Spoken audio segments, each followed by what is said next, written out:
Hello mga kalingap, ayan, good afternoon. Ayan, so ngayon is mamalingki tayo, kasama tayo kay Kuya, kay Kalingap Gilbert. Ayan, bibigay na naman tayo. So baka ngayon na naman lang tayo ulit mga kasama sa kanya kasi di na siya busy, di na ako busy. So nagkasabay na yung oras namin. So ayan, kita-kits na lang, antayin ko siya dito, maya-maya na lang.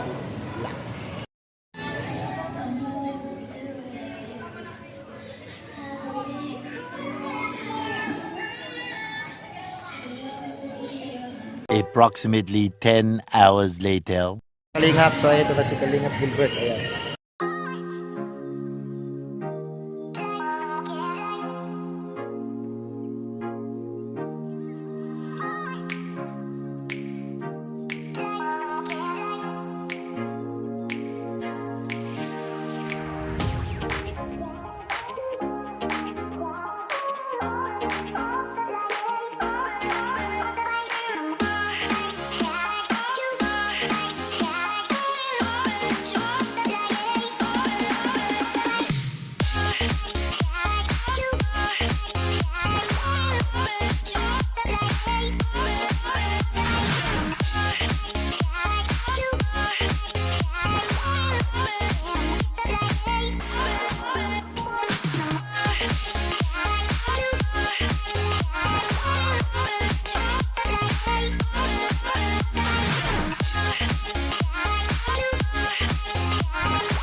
Mga kalingap, mayroon po tayong pangayuda galing po kay TV.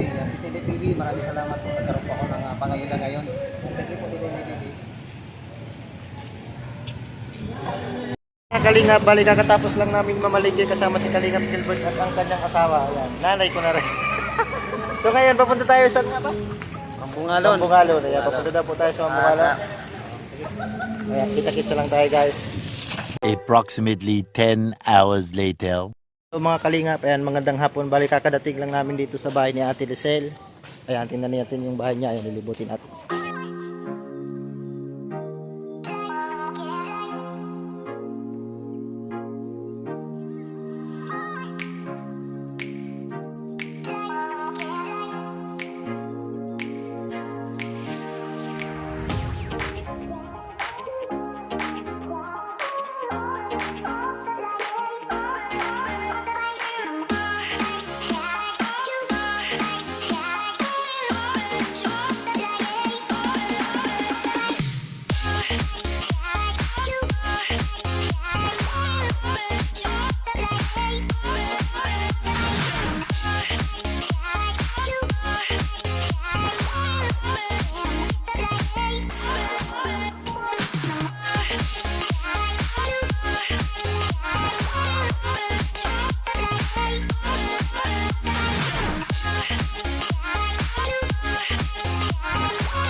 Mga kalingap, so kawawa naman yung bahay ni Ate Lisel. So nakita nyo naman mga butas-butas na talaga. Di ko alam kung tumutulo na din.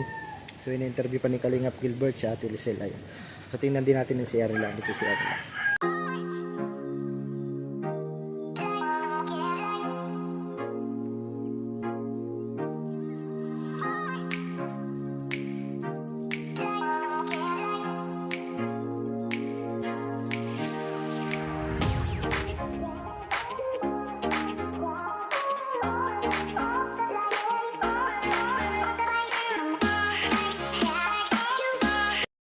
CR nila mga kalingap is talagang butas-butas na ano. So nananawagan po kami kay Kuya Rob, kay Kuya Bal.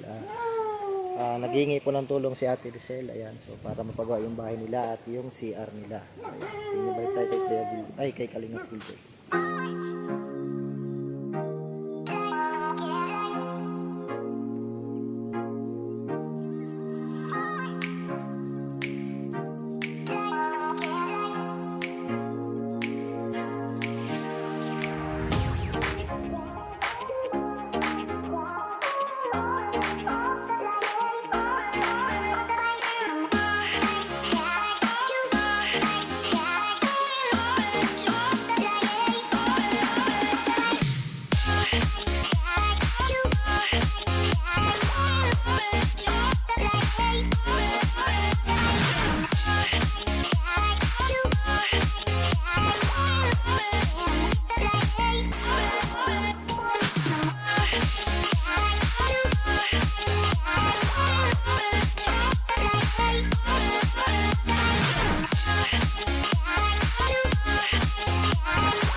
Videohan tayong dalawa. Ay, talaga si Tutoy na nagkuha. Mag-thank you ka, bebe. Thank you po. Thank you. Ang grocery lang yan nasa sa bigas ko ano. Thank you, Kagol Bert. Maraming tulong na po ito sa akin. Ikaw lang po nag-ano sa akin dito ay nagpunta. Wala pong iba. Thank you. Thank you po. Maraming salamat, Kagol Bert. Yan po yan o. Ako ni Tita Inday TV.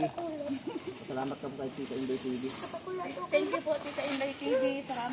Maraming thank you po dito sa pinadala mong bigas. Ay kayo, Kay Sir Gilbert, mayroon pong tumulong. Salamat pong masyado. Sabi ni Tita Inday TV. Kalingap Gilbert, bigyan kita ng pang New Year mo. Nakuha ko naman yung padala niya, ngayon lang. Kaya sabi ko, tapos na New Year, sabi ko, magbibigay ayuda na lang ako. Tamang-tama naman pag-chat mo sa akin, sakto. Thank you po. Kaya maraming salamat po kay Tita Inday TV. Salamat po. Salamat masyado po. Thank you po. Nananawagan para po sa aming bahay. Ngunit ay po namin na ganito po ang sitwasyon namin. Kami po ipapaalis na rin po dito sa aming pinakatayuan na bahay. Kami po ay lilipat doon po sa katabilaan po at gagawin pong barangay side. Pa po ay nananawagan na kahit kunting tulong lang po, mapagawa lang po ang aming bahay. Kahit kubo lang po. Wala po kasi kaming panggastos, wala po kaming kapera-pera. Ako po ay nananawagan sa inyo kahit kunting tulong lang po. Kasi po tuluan na po ang bahay namin po talaga. Wala po kami pampagawa ng bahay. Ako po ay nananawagan sa inyo. Kung sino mo po may mabuting loob po sa inyo.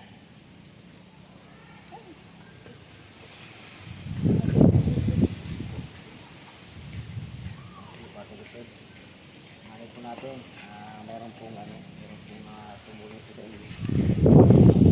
Papanood po sa ating video. Baka po maaaring matulungan po tayo. Magkaroon lang po tayo Ate Lisel, mag-pray lang po tayo na ulit. Ito mga kalingap, yung ating pong So ayan mga kalingap, nakita nyo naman yung kalagayan ni Ate Lisel is naghihingi siya ng tulong. Ayan, so kung may makapanood na po ng video at may bukal ang puso, ayan, tulungan po natin si Ate Lisel. Pagkapagawa daw ng sarili niyang bahay kasi aalis na din daw sila dito kasi pinapalis na sila. lilipat daw sila dun sa mga barangay site. Ayan. So naghihingi siya ng kunting tulong para mapagawa din yung bahay nila. So kahit kubo lang daw. Kahit kubo lang.